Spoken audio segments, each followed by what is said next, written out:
SNP ministers have not hidden their hope an independent Scotland will be welcomed in the folds of the European Union after Brexit becomes official. But Scottish Conservative MSP tore apart the proposal, pointing out some EU member states might not be willing to accept Scotland joining the Union because of the precedent it might set. Speaking to express.co.uk, Murdo Fraser said, "First of all, there would have to be unanimous support in the other EU 27 for Scotland to be admitted. It's highly questionable whether a country like Spain would want to easily admit an independent Scotland given the difficulties it's having itself with Catalonia." Last year, Madrid reimposed direct rule on Catalonia after declaring the independence vote organised by the regional government had been illegal. A new voter later in the year, however, returned an independentist majority to power. The struggle between the pro-independence groups in Catalonia and the Spanish government fighting to keep the country together continues. Mr. Fraser suggested Scotland's budget deficit could further trigger a rejection for European Union membership from member states for the independent nation. He continued, "It is questionable whether an independent Scotland would meet the criteria for EU membership. An independent Scotland would carry a budget deficit in excess of 9% of the GDP, which is well above the EU average."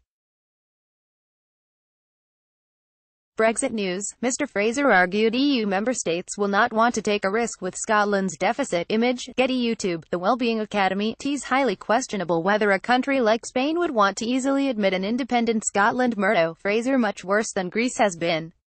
Whether the other European countries would want a new member that has such serious budget deficit is an open question. The Scottish MSP also argued an independent Scotland would lose the benefits of the opt-outs the United Kingdom enjoyed ahead of Brexit, resulting in the probable membership of the Eurozone.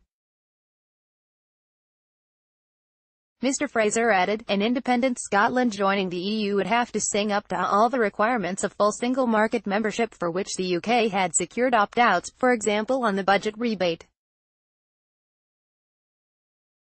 a Schengen agreement and, most crucially, on membership of the Euro. I don't think the path of an independent Scotland into the heart of the EU would be by any means an easy one."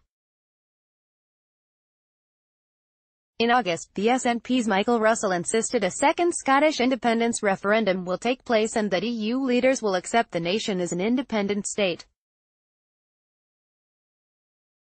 In August, the SNP's Michael Russell insisted a second Scottish independence referendum will take place and that EU leaders will accept the nation as an independent state. Referring to a second Scottish independence referendum, Mr. Russell added, "The choice will come. We just have to see how we get there. I don't accept the premise that there won't be a Section 30 order. I think that is something which is still a possibility. The outcome will have to be a choice that the people of Scotland will have to make between Brexit and another future. There's no other future but independence in those circumstances. When we get to the stage that it's Brexit or independence, people will have to be asked that question. I don't know when that will be, but I do not doubt that will have to happen. As to how that happens, that's what we need to work on." The Section 30 order refers to an agreement signed by both Westminster and Holyrood, such as the one agreed upon by former Prime Minister David Cameron and Alex Salmond in 2013. Mr. Russell also said EU leaders would welcome membership for an independent Scotland after Brussels said in 2014 the process of Scotland reapplying for membership would take years if it ever were to happen.